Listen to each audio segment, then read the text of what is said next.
Comedy Film Nerds Podcast.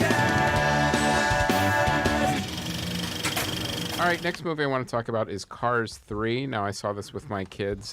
They enjoyed it. I've never been a fan of this franchise, and I'm a huge Pixar fan.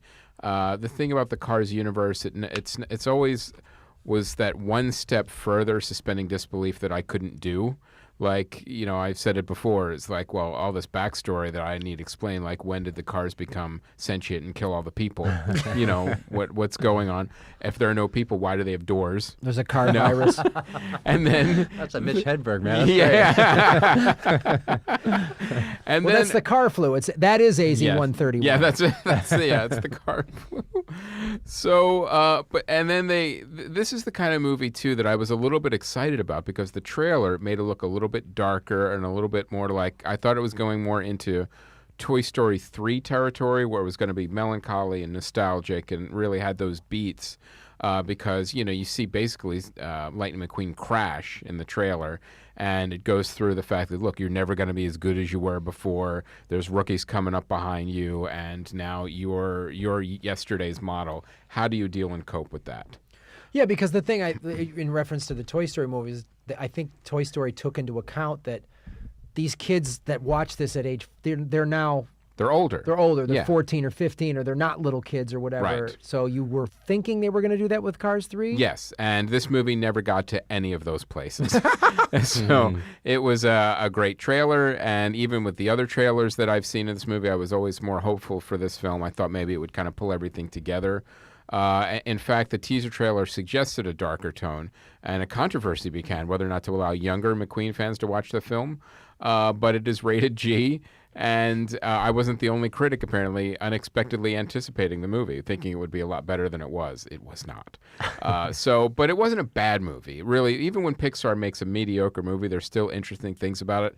Technologically, it's amazing. Like, it's a lot of photorealistic backgrounds. There's the race scenes look like you're watching an actual race, even though the cars have eyes. But, you know, the way it's shot, like, you can't even really say shot, but the way it's animated and the way the camera moves and the way the detail on the cars and the other vehicles is really spectacular. I mean, it is technologically, it's pretty amazing. It just never gets there from a story perspective or story wise. And I just couldn't get away from every time I was like trying to think, well, maybe I can accept this world. Then there's a school bus. Why would there be a school bus if there's no people? So again, just stop. You're just making it harder.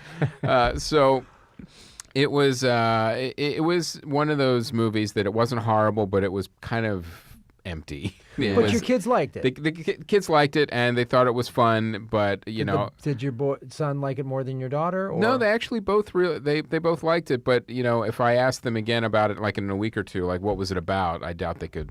How old are they? Like they are 12 and 9. 12 and 9. So, but they both liked it. I think they both liked it a little more than they thought they would. For that reason, it's one of those Pixar movies that it's a good kids movie. It's not a good family movie. Yeah. Like adults, you're going to be bored on this. Well, it's such an interesting thing because the first Cars movie came out 11 years ago. Right. There's such a big gap. The first one was 2006. The second one was 2011, and then this one comes out in 2017. Yeah. And the second one was terrible. This was definitely a little better than the second one. But Paul Newman is in it again, even though he passed away a few years ago. Yeah. But what they did is they actually, whenever Paul Newman came into the studio to record audio, they kept all of this outtakes, outtracks. They literally kept everything. So they have these new dialogue bits that they pepper in through the movie as he remembers. I think it's Doc Hudson is the character. But it feels kind of forced and shoved in. Right. It's like a speak and spell. They're just chopping up words. It really felt that way. I'm like, I think the Carsays talk about salad dressing at one point. Yeah, it's like the flashback that doesn't really fit or is necessary. Yeah. So I don't think I know it was supposed to be like kind of like a tribute and a homage to him.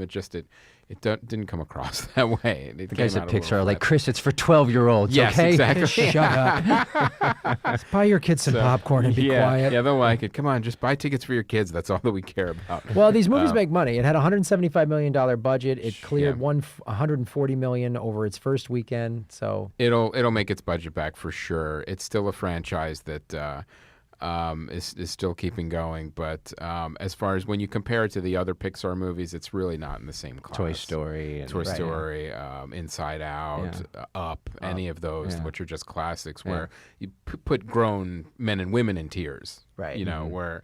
I mean, gosh, who didn't tear up at the end of Toy Story 3? I mean, they know how to get you. Or the first 3 minutes of Up. Right? Exactly. Wow. Yeah, like a too. breakdown. Yeah. It's hard to watch. I know. And whereas this one just never kind of got there. But it's a fun kids movie. If you have kids around that age, they'll like it. As an adult, you're going to be wanting more.